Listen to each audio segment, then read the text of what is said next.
শীত, প্রচন্ড শীত কেন হয়, প্রচন্ড গরম কেন হয়?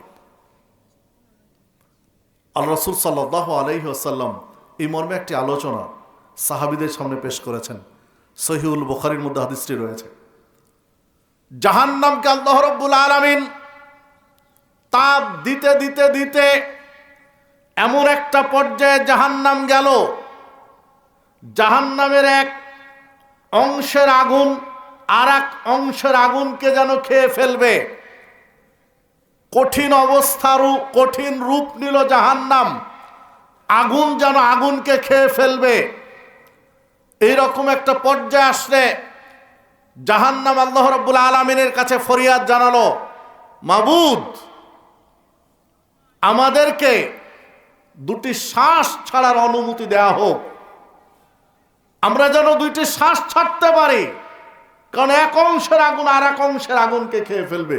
এই রকম তাপ হয়ে গেছে, অসহনীয় অস্বাভাবিক তাপ হয়ে গেছে। আল্লাহ রাব্বুল আলামিন জাহান্নামকে দুইটি নিঃশ্বাস, দুইবার শ্বাস ছাড়ার সুযোগ দিয়েছেন। একবার শ্বাস গ্রীষ্মকালে ছাড়েন জাহান্নাম, আর একবার শ্বাস শীতকালে ছাড়ে জাহান্নাম। যখন জাহান্নাম শ্বাস ছাড়ে গ্রীষ্মকালে, গোটা পৃথিবী উষ্ণ হয়ে যায়। প্রচন্ড গরম যেটা তৈরি হয়, মাঝখানে একটা সময় এসে দেখবেন যে 3, 4, 5, 6, 7 দিন একটা গরম থাকে, যে গরমটা মানে সহ্য সীমার বাইরে চলে যায়। এই প্রচন্ড গরম, এই গরমটা আসে জাহান্নামের শ্বাসের কারণে। প্রচন্ড শীত, সারা বছরে শীতের মধ্যে আপনি দেখবেন 5, 6 দিন, 1 সপ্তাহ, 8 দিন, 10 দিন একটা শীত থাকে, একেবারে যেটাকে বলে হাড় কাঁপানো শীত। হাড় কাঁপানো শীত, একদম কাঁপায় দিয়ে যায়। তো এই প্রচন্ড শীতের প্রভাবটা থাকে জাহান্নামের শ্বাস ছাড়ার কারণে।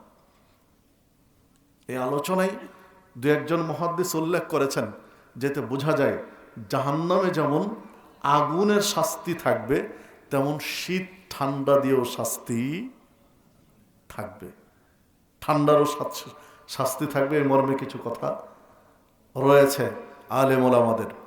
সম্মানিত উপস্থিতি, তো এটা আল্লাহ রাব্বুল আলামিনের একটা নিদর্শন। আল্লাহ রাব্বুল আলামিনের বিভিন্ন যে নিদর্শন রয়েছে, তার একটা নিদর্শন হচ্ছে এই প্রচন্ড শীত, প্রচন্ড গরম।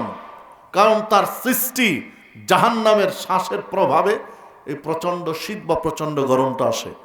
আল্লাহ রাব্বুল আলামিন আমাদেরকে জাহান্নামের আগুন থেকে হেফাজত করুন। আল্লাহ রাব্বুল আলামিন আমাদেরকে জাহান্নাম থেকে রক্ষা করুন। আল্লাহ রাব্বুল আলামিন আমাদেরকে জাহান্নাম থেকে রক্ষা করুন। আমিন।